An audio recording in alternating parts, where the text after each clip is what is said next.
नमस्कार, आप देख रहे हैं एसटीवी न्यूज़। मैं हूं अंसारुल हक।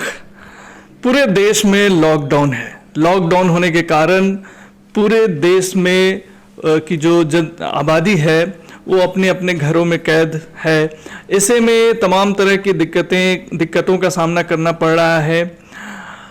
दुनिया भर की तमाम दिक्कतें, लोगों की अपनी समस्याएं जो है वो अपनी जगह पे हैं, लेकिन आज जो है हम एक दूसरी समस्या उसकी हम बात करने जा रहे हैं कि मुकदमा जो आम दिनों में आप देखते हैं कि कचहरी में लोगों का हुजूम रहता है और लोग अपने अपने मामलात को की सुनवाई के लिए कचहरी का रुख करते हैं। तो लॉकडाउन होने के कारण जो है इन तमाम जगहों पर सन्नाटा है, तमाम काम बंद हैं।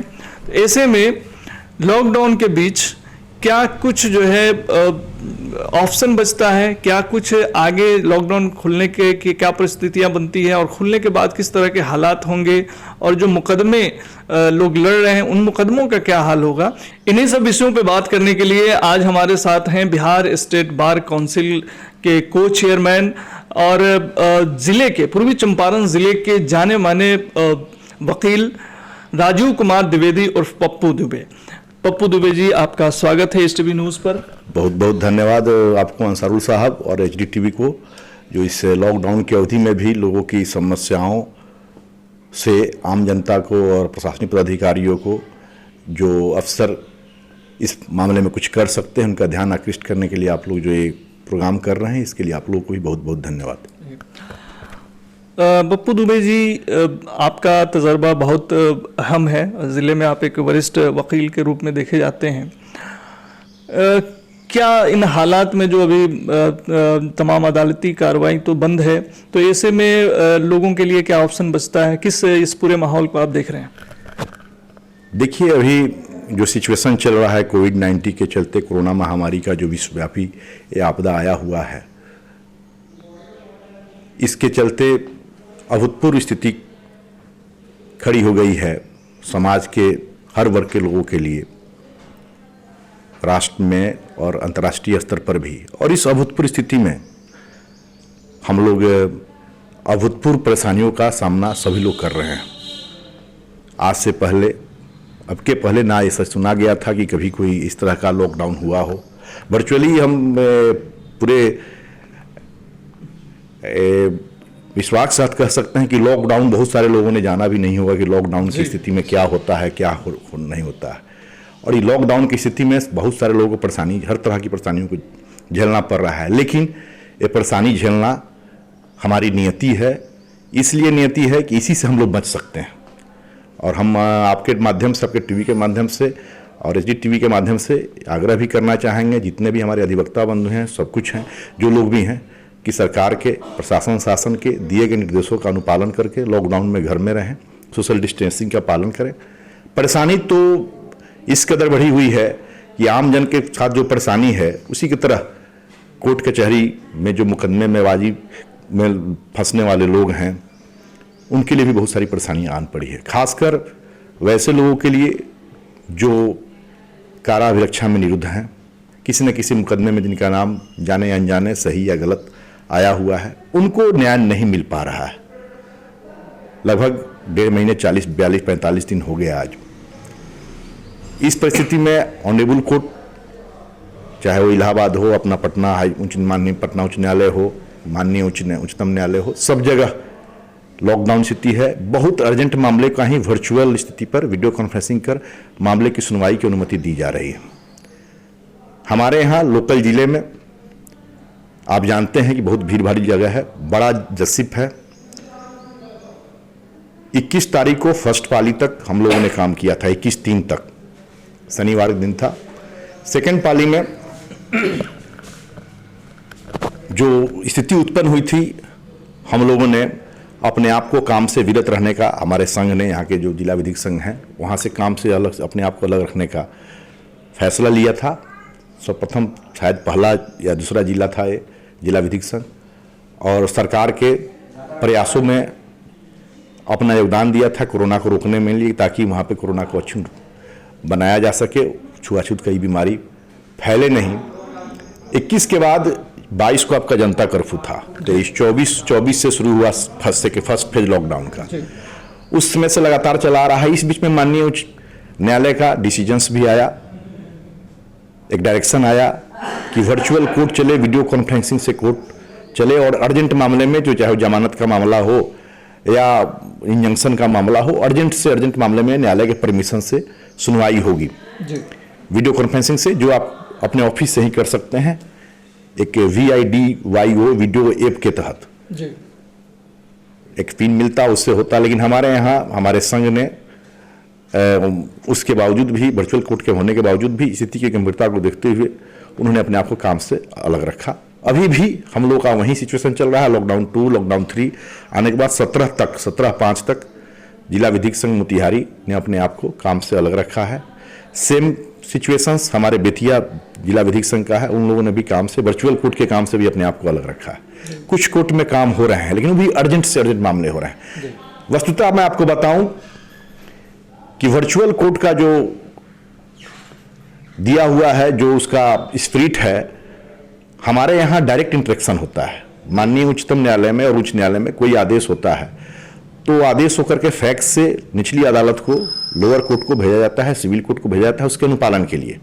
जैसे अगर कोई बेल हुआ तो बेल बॉन्ड फर्निश कर करके आप वहाँ से लाभ लेते हैं, कस्टडी में बेल हुआ तो कस्टडी का बेल बॉन्ड दे करके आप उसको निकलवाते हैं। मेरे कहने का तात्पर्य है कि आपका डायरेक्ट इंटरेक्शन होता है, सदैव उपस्थिति हो जाती है। अगर आप वर्चुअल कोर्ट चलाते हैं तो कस्टडी वाले, मान लीजिए कोर्ट ने परमिशन दे दिया और वहाँ से बेल आपको हो गया, तो फिर आपको बेल बॉन्ड देने के लिए वहाँ जाना पड़ेगा। हालांकि इसमें कुछ सुधार की गुंजाइश हुई थी कि PR बॉन्ड पर वहाँ से छोड़ दें और एक बॉन्ड लेकर के छोड़ दें, ताकि फ्यूचर में जब लॉकडाउन खुले तो उस समय आके वो बेल बॉन्ड फर्निश कर सके।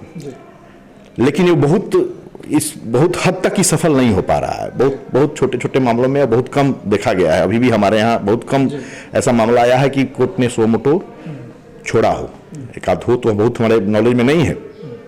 लेकिन इसमें एक चीज हो सकता था, माननीय उच्च न्यायालय के स्तर से, मुख्य सचिव के स्तर से, गृह मंत्रालय के ऑर्डर से, राज्य सरकार का जो गृह मंत्रालय है, या आपके DGP के ऑर्डर से, कि छोटे छोटे जो मामले हैं, 7 साल तक के सजा के जो मामले हैं, जिसमें माननीय उच्चतम न्यायालय का डिसीजन है Arnesh Kumar versus state of Bihar, चाहे अदर साहब मैम, जो बहुत गंभीर प्रकृति के हत्या, अपहरण या बलात्कार वगैरह का मामला नहीं है, डकैती नहीं है, तो ऐसे मामलों में पुलिस को ये डायरेक्शन होता कि अगर कोई मामला दर्ज है या ऐसा कोई मामला आता है तो पुलिस तत्काल वैसे एक्यूज्ड को, जिन पर ऐसा हो, उनको अगर पकड़ती है, दबिश देती है, तो उनको बॉन्ड लेकर के छोड़ दे और उनसे उस बॉन्ड में फिलअप करवा ले कि कोर्ट लॉकडाउन खुलने के 1 माह, 15 दिन, 1 माह के भीतर वो जाके सरेंडर करके बेल कराएंगे।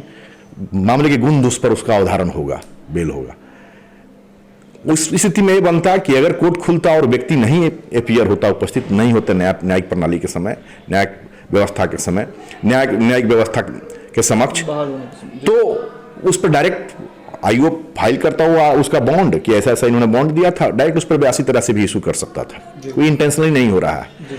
इसमें गरीबों को राहत मिलती, क्योंकि छोटे छोटे मामले हो रहे हैं, कोर्ट बंद है, न्याय हो नहीं पा रहा है। कुछ बहुत सारे हमारे पुलिस अफसर अच्छे हैं, कुछ लोग हैं कि ऐसे मौकों का गलत लाभ लेकर के उनका एक्सटॉर्शन कर रहे हैं। जहाँ खाने का लाला पड़ा हुआ है वो भागा फिर रहा है, या ऑबलाइज करके किसी तरह अपने आप को बचाते फिर रहा है। तो हमारा ये आपके माध्यम से भी आग्रह होगा कि सरकार इस तरफ देखे कि एक क्या करना चाहिए, आपको क्या लगता है सरकार को क्या करना चाहिए? सरकार को चाहिए कि एक लेटर निकाले पुलिस प्रशासन व्यवस्था के लिए, लोकल एडमिनिस्ट्रेशंस के लिए, कि छोटे छोटे मामले में 7 साल तक नीचे जो मामले हैं, जो Arnesh Kumar versus state of Bihar का सुप्रीम कोर्ट का, माननीय सुप्रीम कोर्ट का डिसीजन है, उसके लाइट में छोटे छोटे मामले में अगर कोई मुकदमा, कोई एक वांछित है, उसकी गिरफ्तारी होती है, तो उसको बॉन्ड लेकर वहीं पे छोड़ दे। मैं आपको एक बताऊं कि हमारे न्यायिक पदाधिकारीगण इस मामले में ज्यादा लिबरल हैं। अभी कोई जाता भी है तो जब तक कोरोना टेस्ट उसका नहीं होता है, चाहे उस मामले का गंभीरता वो नहीं देखते हैं, तो जल्दी रिमांड नहीं होता है। लेकिन उस आधार पर रिमांड नहीं भी होना हो तो कोई पुलिस पदाधिकारी चाहे तो उसको पकड़ करके हाजत में 24 घंटा रख सकता है, फिर कोर्ट जाएगा, नहीं होगा छोड़ देगा। तो इसका गलत लाभ लोग ले रहे हैं। दूसरा, अब ये आने वाले समय में क्या स्थिति होगी, सारी चीजें बदलेंगी। सोशल डिस्टेंसिंग पालन करके ही करना पड़ेगा। कोरोना इतना जल्दी जाने वाला नहीं है जैसा हम लोग सुन रहे हैं न्यूज में। तो हम ये मांग करेंगे आपके HD TV के माध्यम से भी कि जब कभी भी कोर्ट रेगुलेट होना शुरू हो, वर्चुअल कोर्ट के बाद रेगुलर कोर्ट खुलना शुरू हो जाए तो जितने भी जिला विधिक संघ हैं या कोर्ट का जो जितना भी कैंपस है, यहाँ छोटा सब डिवीजन हो चाहे डिवीजन हो, वहाँ पे जिससे आपको सैनिटाइज कर दिया जाता है। तो इसके बनस्पत की आप वहाँ जाएं और वहाँ जाकर करें, तो जो लोग भी जाएं लिमिटेड लोग में जाएं, जिनको पास हो, जिनको आईडी हो वही लोग जाएं। बहुत ही अर्जेंट जिनको सरेंडर करना हो, जो जमानतदार हो वही लोग जाए। बहुत बार होता है कि भीड़ भाड़ ऐसी भी बढ़ जाती है कि तमाशा करने वाले लोग, एक पास 10 दो देखने वाले लोग भी जाते हैं, उन लोगों को ही जाने दिया जाए अधिकृत रूप से और उनको उसी टनल से होकर गुजारा जाए। इससे सुविधा ये होगा कि जाने के समय वहीं पे वो सैनिटाइज हो जाएंगे, जाने और आने के समय, और भीतर में वाश बेसिन, आपको सैनिटाइजर वगैरह की सबकी व्यवस्था करना होगा। अगर हम पूर्वी चंपारण जिले की बात करें तो रोजाना यहाँ पे कितने लोग आते हैं, आपकी नज़र में कुछ एक रफ आइडिया है? हाँ, कि जो हमारे यहाँ आपको कोर्ट में कम से कम 4 से 5 हज़ार लोग का जमावड़ा होता है, जिस समय कोर्ट फुल फ्लेज चलती है। 1000-1500 तो रेगुलर प्रैक्टिशनर हैं, 1500 लेयर हैं, 400-500 आपको अधिवक्ता लिपिक से लेकर के और लोग जो गांव के लोग जो आते हैं वो हैं, और उस एक्यूज्ड पर्सन्स और वो लेकर के 4 से 5 हज़ार के लोगों का रेगुलर कोर्ट में फुल फ्लेज कोर्ट चलने के समय आवागमन रहता है। तो एक तरफ तो इससे जो है बहुत सारे लोग इससे अफेक्टेड हो रहे हैं, लेकिन मुकदमों में जो है किस तरह के मुकदमा जो है उससे जुड़े लोग प्रभावित हो रहे हैं, ज़्यादा प्रभावित हो रहे हैं? देखिए, ज़्यादा प्रभावित जो दारू शराब के छोटे छोटे मामले हैं, पीने वाले लोग हैं, या 1-8 लीटर में कहीं फंस गए, 1-2 लीटर रखे हुए हैं फंस गए, वैसे मामले हैं। आपको पत्नी प्रताड़ना, घरेलू हिंसा वाले जो मामला होता है, दारू डिमांड का जो पति प्रताड़ना का छोटा छोटा केस है, उसमें भी वैसे भी मामले हैं। मर्डर केस, अपहरण और ये सब जो होता है वो गंभीर प्रकृति के मामले हैं, उसमें अगर कोई पकड़ा जाता है तो उसको रिमांड अभी भी हो रहा है, हत्या वगैरह के मामले में। लेकिन ये सब मामलों की संख्या ज्यादा है। एट्रोसिटी का मामला है, SC/ST एट्रोसिटी का मामला है, लोगों का कोई डिसीजन नहीं हो रहा है। ये लोग जो है हाँ, ये लोग जेल में हैं या बाहर हैं, तो छुप कर करके इस लॉकडाउन में भाग कर करके भूखे प्यासे रहने को मजबूर हैं। तो वैसे लोगों को राहत नहीं मिल पा रहा, और ये सारे मामले 7 साल के भीतर के हैं जिनमें लार्ज स्केल पर दिया जा सकता है। इस मामले में हम आपके माध्यम से और भी कहना चाहें कि हमारे अधिवक्ता बंधुओं को काफी परेशानी भी हो रही है। जी, किस तरह की परेशानी? इसलिए कि अधिवक्ता समाज एक ऐसा समाज है कि दशा दिशा दोनों देता है समाज को। हाईली एजुकेटेड वर्ग है, लेकिन ये एक तरह से आप माने तो न्याय व्यवस्था का रीढ़ है, और न्यायिक प्रणाली में भाग लेकर करके क्लाइंट्स के द्वारा दिए गए फीस से अपना जीवन यापन करता है। जब आप लाइसेंस उनको देते हैं तो उसमें वो उनका लिखा हुआ रहता है कि सिर्फ और सिर्फ वो वकालत पेशा ही करेंगे, एडवोकेसी ही करेंगे, दूसरा कोई साइड बिजनेस नहीं करेंगे। इसका तात्पर्य यह है कि जो भी वकालत पेशे में है उनका एकमात्र जीवन यापन का बेस वकालत पेशा है। इतना लंबा समय जो गैप हुआ, आप बड़े बड़े व्यवसायी लोग से भी देख लीजिए, सब लोगों की चूल्हे हिल गई हैं। और एक ऐसा पेशा जो जिनका लिविंग स्टैंडर्ड भी हाई होता है, अच्छे समाज में उठते बैठते हैं, और इतने दिनों से बंद है तो उनकी कमर टूट चुकी है। सरकार कुछ कर नहीं रही है, ना केंद्र सरकार ना राज्य सरकार। हालांकि हमारे यहाँ BCI के चेयरमैन साहब मनन कुमार मिश्रा जी ने और हमारे बिहार स्टेट बार काउंसिल के चेयरमैन ललित किशोर जी, जो यहाँ के AG भी हैं, ऑडिटर जनरल साहब भी हैं, इन लोगों ने बिहार सरकार से, केंद्र सरकार से और बिहार सरकार से क्रमशः इन लोगों ने लेटर लिख कर करके और अपनी तरह से प्रयास किया कि अधिवक्ताओं की मदद के लिए कोई एक राशि मुहैया कराया जाए। कहीं कहीं आया है देखने में कि लोग राशि मुहैया कराए हैं, एक हैंडसम राशि मुहैया कराया जाए ताकि उन लोगों की मदद की जा सके। लेकिन अभी तक हम लोग इसमें सफल नहीं हो पाए हैं। कहीं से कुछ अधिवक्ताओं के लिए, स्पेशली अधिवक्ताओं के लिए कोई राहत मिलता हुआ नजर नहीं आया है। एक बहुत बड़ी बात है कि पप्पू द्विवेदी जी कह रहे हैं, राजीव कुमार द्विवेदी और पप्पू दुबे जी, कि लॉकडाउन में एक तरफ बहुत सारा तबका समाज का प्रभावित हुआ है, मजदूर वर्ग की खास तौर से पूरे देश में चर्चा हो रही है, लेकिन समाज का एक तबका जो वकालतगिरी करते हैं वो लोग भी बहुत ज़्यादा प्रभावित हुए हैं, क्योंकि जो रोज़ाना अपने क्लाइंट्स के फीस से जो है उनका जीवन यापन चलता था, उनका फैमिली परिवार चलता था, तो कोर्ट बंद होने की वजह से तमाम चीज़ें, गतिविधियाँ बंद है। ऐसे में ऐसे वकील लोगों की जो है, बहुत सारे ऐसे वकील हैं जिनकी परेशानियाँ काफ़ी ज़्यादा बढ़ गई हैं। तो इन लोगों की मदद के लिए अगर सरकार की तरफ से कुछ नहीं हो रहा है, क्या आपका जो संगठन है जिसके आप को चेयरमैन है, देखिए तो इनके तरफ से कुछ किया गया है? हमारा जो संगठन है, हम लोग शुरुआती दौर से ही बिहार स्टेट बार काउंसिल के जितने भी मेंबरान हैं, सभी लोग इस बात पर एकमत है कि जो हमारे जरूरतमंद अधिवक्ता हैं उनको मदद किया जाए। मदद का प्रारूप क्या हो, इस पर बार बार चर्चा हुई है। वीडियो कॉन्फ्रेंसिंग तक हम लोगों ने किया है। बिहार BCI ने भी अपने तरफ से विभिन्न अदर स्टेट्स का जो चल रहा है सर्कुलर, उसके आधार पर प्रयास किया है। आपको पता होगा, मैंने भी पेपर में दिया था और हमारे चेयरमैन साहब लोगों का भी आया था कि 2 crore Bihar state bar council ने अपने जनरल फंड से निकाल करके अधिवक्ताओं की मदद के लिए निकाला था। लेकिन हमारे यहाँ जितने एसोसिएशंस हैं, अमूमन 126 के आसपास सब डिवीजन और डिवीजन हैं, 2 करोड़ और 45 लाख हमारे BCI चेयरमैन साहब ने भी कहा था कि हम उनको ट्रांसफ़र करेंगे बिहार स्टेट बार काउंसिल को। तो दोनों 2 करोड़ 45 लाख भी अगर आप मिला देते हैं तो ये राशि इतनी बड़ी राशि नहीं है कि इतने एसोसिएशंस में एक अच्छा अमाउंट नीडी एडवोकेट को मिल सके। इसलिए उसमें सर्टेन परेशानी आ रही है कि भाई राशि कम है। हम लोगों के पास एक और चीज़ क्लियर करना चाहेंगे आपके यहाँ से कि अधिवक्ताओं में हमारे अधिवक्ता बंधुओं में भी एक भ्रम की स्थिति पैदा की जा रही है कि बिहार स्टेट बार काउंसिल के पास बहुत सारा मीन्स है। बिहार स्टेट बार काउंसिल के पास मीन्स का एक ही साधन है जो इनरोलमेंट है। इनरोलमेंट से जो पैसे मिलते हैं उसमें से 20% BCI को चला जाता है और 80% जो पैसा होता है उसी से उसका पूरा एस्टेब्लिशमेंट चलता है। उस सीमित संसाधन के बावजूद भी सभी सदस्यों का यह हिम्मत रहा है, लगातार सभी लोग लगे हुए हैं कि मदद किया जाए। अब इसके लिए वीडियो कॉन्फ्रेंसिंग के माध्यम से भी और मीटिंग हुआ है। अब ये फैसला हुआ है कि जो नीडी अधिवक्ता हैं उनसे आवेदन अपने जो संबद्ध जो जिला विधिक संघ हैं या सब डिवीजन के संघ हैं उनके नीडी जो एडवोकेट्स हैं उनके माध्यम से वहाँ मंगा करके और वहाँ से एक हैंडसम अमाउंट उनको दिया जाए ताकि कुछ राहत मिल सके।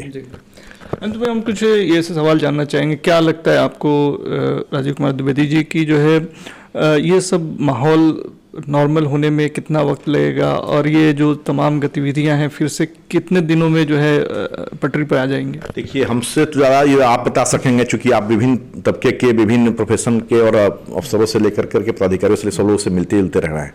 हम लोग भी वहीं जो आपके संचार माध्यम से, इलेक्ट्रॉनिक माध्यम से, प्रिंट मीडिया के माध्यम से जो आ रहा है, जो छन की बातें आ रही हैं, उससे लग रहा है कि सब कुछ होने के बाद भी, लॉकडाउन खुलने के बाद भी स्थिति होने में भी सामान्य होने में समय लगेगा।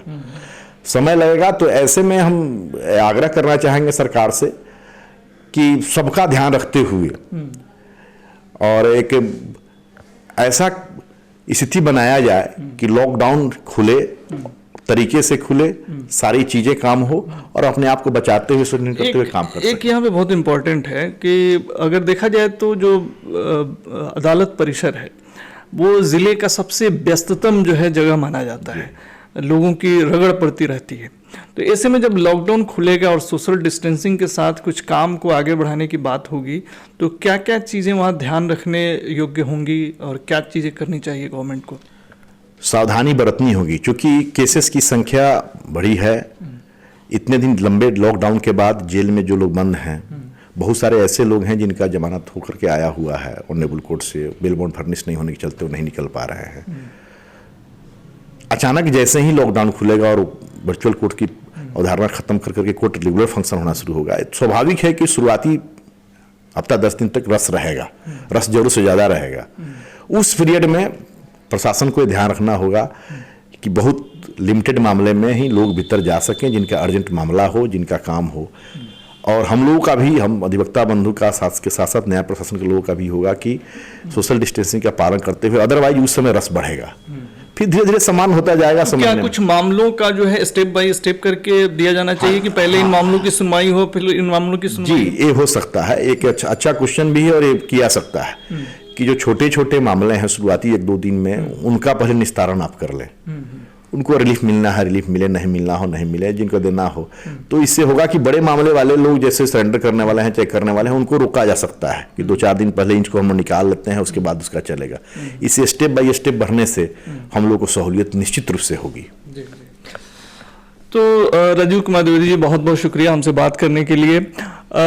तो आपने सुना कि साफ तौर से पप्पू दुबे जी का कहना है कि जो है ये पूरे परिदृश्य पे हमने बात करने की कोशिश की और अदालती कार्रवाई जो फंसी हुई है, यानी 17 तारीख तक जो लॉकडाउन है, ऐसे में अदालत के खुलने का कोई चांस नहीं है। बहुत थोड़े बहुत मामले जो है कॉन्फ्रेंसिंग के जरिए निपटाए जा रहे हैं, बाकी तमाम मामले हमारे यहाँ वो भी नहीं है। हमारे यहाँ वीडियो कॉन्फ्रेंसिंग नहीं चल रहा है। मोतिहारी में हमने आपको पहले बताया, मोतिहारी और बेतिया इन दोनों जगह वीडियो कॉन्फ्रेंसिंग नहीं। कुछ विधिक संघ में वीडियो कॉन्फ्रेंसिंग में अर्जेंट मामले कोर्ट के परमिशन से किए जा रहे हैं, जैसी हम लोग की सूचना है। लेकिन मोतिहारी और बेतिया बेतिया भी आप कवर करते हैं, हम बेतिया तक हमको पता है कि यहाँ नहीं हो रहा है। तो ये इस तरह के हालात हैं और आप समझ सकते हैं कि जो है जो लोग किसी जुर्म में बंद हैं जेलों के अंदर, जिनका जमानत हो गया, बेल बॉन्ड और तमाम तरह की तकनीकी जो मामूली समस्याओं, ये डेकोरम पूरा नहीं करने की वजह से अभी जेलों में बंद है, उनके लिए बड़ी मुसीबत है। और अदालत जब पूरे दुनिया में जब लॉकडाउन खुलने के बाद धीरे धीरे जीवन को पटरी पर लाने की बात हो रही है, ऐसे में अदालती कार्रवाई जहाँ पे बहुत ज़्यादा भीड़ होती है तो उसको कैसे अंजाम दिया जाएगा, ये भी अपने आप में बहुत महत्वपूर्ण है। तो ऐसे में प्रशासन को भी चौतरफा चारों तरफ से इन तमाम पहलुओं पर गौर फिक्र करके आगे बढ़ने की ज़रूरत है।